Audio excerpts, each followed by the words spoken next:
చూస్తున్నాం. ఆయన ప్రభుత్వం వస్తాడంటే ఈయనకు పదవి ఇస్తాడంట. నీకున్న ప్రతిపక్ష హోదా ఊడగొట్టకపోతే నా పేరు మార్చుకుంటా బిడ్డ కేసీఆర్.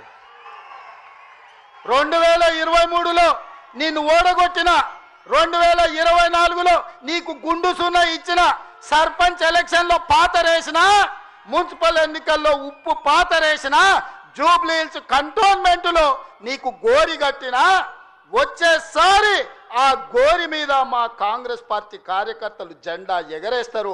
ఇదే నా సవాల్, ఇదే నా సవాల్, ఇదే నా సవాల్ కాంగ్రెస్ పార్టీ కార్యకర్తల తరఫున.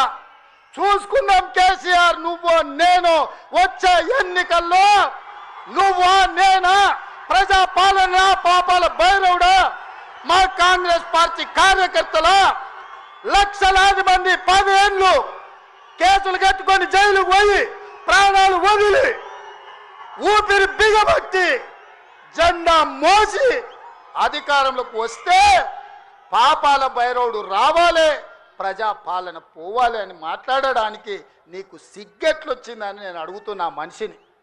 అందుకే మిత్రులారా, ఈ ఆలోచన నుంచి నా మాటగా తీసుకోండి. ఎన్నికలు ఎన్నడొచ్చినా ఎప్పుడొచ్చినా ఒక్క మాట రాసి పెట్టుకోండి. చరిత్రల కేసీఆర్ గారు జగిత్యాలలో నిన్ను పాతరేసి 100 మీటర్ల లోతు గోతి తీసి పాతి పెట్టే కార్యక్రమం మా కాంగ్రెస్ పార్టీ జగిత్యాల కార్యకర్తలు తీసుకుంటారు. ఈ తెలంగాణ రాష్ట్రంలో ఈ ప్రాంతంలో ఒక చరిత్ర ఉన్నది.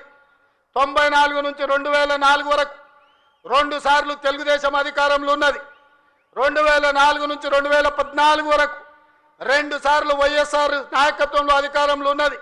2014 నుంచి 2024 వరకు 2 సార్లు కేసీఆర్ నాయకత్వంలో ప్రభుత్వం ఉన్నది. 2024 నుంచి 2034 వరకు నేను మా మిత్రుడు మహేష్ గౌడ్ గారి నాయకత్వంలో ప్రజా పాలన ఉంటుంది. ఆనాడు వైఎస్ఆర్ డిఎస్ ఏ విధంగా అయితే 2 సార్లు పార్టీని అధికారంలోకి తెచ్చిండ్రో, మళ్ళీ ఈరోజు చెప్తున్నా, అదే వైఎస్ఆర్ డిఎస్ నాయకత్వంలో ఎట్లయితే అధికారంలోకి వచ్చినామో ఈనాడు నేను మా మిత్రుడు మహేష్ గౌడ్ 2సారి అధికారంలోకి తీసుకొస్తాము, ప్రజా పాలనను ప్రజలకు అందిస్తామని చెప్పి నేను ఈ వేదిక మీద నుంచి చెప్పకుండా చేస్తాను. నువ్వెవరు చేయడానికి? ప్రజలు కదా డిసైడ్ చేయాలి. ఎవరు ప్రతిపక్షంలో ఉంటారు, ఎవరు అధికారంలో ఉంటారు, ఎవరికే పాత్ర ఉంటుంది, ప్రజలు కదా డిసైడ్ చేయాలి. వచ్చే 10 ఏళ్ళు నేనే అధికారంలో ఉంటా, 7 ఏళ్ళు ఉంటావు. రైతు బంధా ఏడైచ్చినావు, రైతు భరోసా సీజన్ మొత్తం అయిపోయినాక ఇస్తారా? నిన్న కూడా 5 ఎకరాలకే ఇచ్చారు. ఏమి ఇచ్చిండని మీరు ఎందుకు అధికారంలో ఉంటారు? ఇల్లు కూడా కొట్టినందుకు అధికారంలో ఉంటారా? 2 నెలల పాప చచ్చిపోతే మాట్లాడలేదని అధికారంలో ఉంటారా? దేనికోసం అధికారంలో ఉంటారు? ఒక ఉద్యోగం ఇచ్చిరాని అధికారంలో ఉంటారా? జాబ్ క్యాలెండర్ ఇచ్చిరాని అధికారంలో ఉంటారా? దేనికోసం ఉంటారు అధికారంలో? ఎట్లా లేకుండా చేస్తారు ప్రతిపక్షాన్ని? ఏ లెక్కలేనితనం బీఆర్ఎస్ పార్టీ ప్రజల పట్ల ఇప్పటికీ ప్రదర్శిస్తున్నదో, ప్రజలే తప్పు చేసిరంటే ఆత్మవిమర్శ చేసుకుంటలేదు బీఆర్ఎస్ పార్టీ. అందుకే అంటున్నా, 1000 ఏళ్ళైనా బీఆర్ఎస్ పార్టీ మారదు, అదే తోవలో కాంగ్రెస్ పార్టీ కూడా పోతున్నది తప్పితే వేరే ఏం లేదు. వీళ్ళిద్దరూ తూకిత్తా అంటే తూకిత్తా, నేను సభ పెట్టినా, నేను పెద్ద సభ పెట్టినా, ఇది తప్పితే బల ప్రదర్శన తప్పితే ప్రజల గురించి మాట్లాడింది లేదు, ప్రజల కోసం ఆలోచించేది లేదు. డెఫినెట్గా మారాలి పాలిటిక్స్. దయచేసి పాలిటిక్స్ మారాలి, ప్రజల సెంట్రిక్గా పాలిటిక్స్ జరగాలి, నాయకుల సెంట్రిక్గా కాదు, పార్టీల సెంట్రిక్గా కాదు. ప్రజలకు ఏదైనా ఇబ్బంది ఉంటే దాన్ని అడ్రస్ చేసేటట్టు రాజకీయ నాయకత్వం ఉండాలి. దానికోసమే ఈ రాష్ట్రంలో కొత్త రాజకీయ శక్తిగా గోదావరి కొట్టుకోబోతున్నావు, మలవై దొంగలు పడ్డ కుక్కలు పడినట్టు మొన్న ఎప్పుడో జరిగింది. ఇప్పుడు ముఖ్యమంత్రికి ఇప్పుడు ఇక ఈయన పెట్టిన మీటింగ్ ఆయన పోటీ పడతాడు, ఆయన పెట్టిన మీటింగ్ ఈ పోటీ పడతారు, ఇద్దరు తిట్టుకుంటారు, టైం పాస్ చేస్తారు. కానీ 1,00,000 కోట్ల స్కామ్ జరిగింది, ఏటీ లెక్క మారిందని మేము అంటున్నాం. కానీ 9,000 కోట్ల స్కామ్ మాత్రమే జరిగిందని చెప్పి రేవంత్ రెడ్డి ప్రభుత్వం, రేవంత్ రెడ్డి గారు అంటున్నారు. కాబట్టి 1,00,000 కోట్ల మీద విచారణ జరపడా, 9,000 కోట్ల మీద విచారణ జరపడా రాష్ట్ర ముఖ్యమంత్రి స్పష్టం చేయాలి. కాబట్టి ఈ 2 పార్టీలు ఒకటే, ఈ 2 పార్టీలు ఒకటే. ఏంటంటే వీళ్ళ అవినీతికి వాళ్ళు ప్రోత్సహిస్తున్నారు, వీళ్ళ 6 గ్యారెంటీల మీద వాళ్ళు ప్రశ్నించే ప్రయత్నం చేస్తలేరు.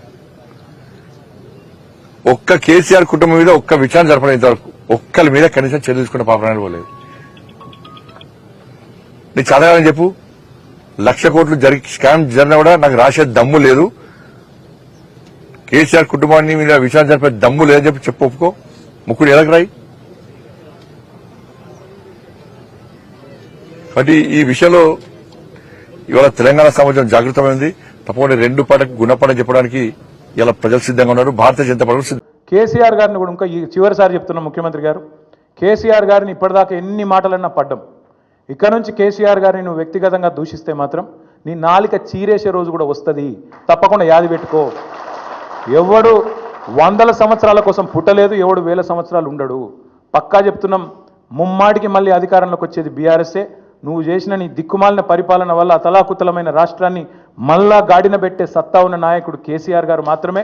అందుకే వాళ్ళ రాష్ట్ర ప్రజలు నీకు చేత కాకపోతే క్షమాపణ చెప్పు, అడ్డమైన హామీలు ఇచ్చినందుకు క్షమాపణ చెప్పి తప్పుకో. ఇంత పొడుగు మాటలు మాట్లాడుతుందా? పొద్దున్న లేతే కేసీఆర్ చావాలి, నువ్వు 1000 జన్మలు ఇచ్చినా నేను చావనా కొడుకు అనుకుంటున్నావు.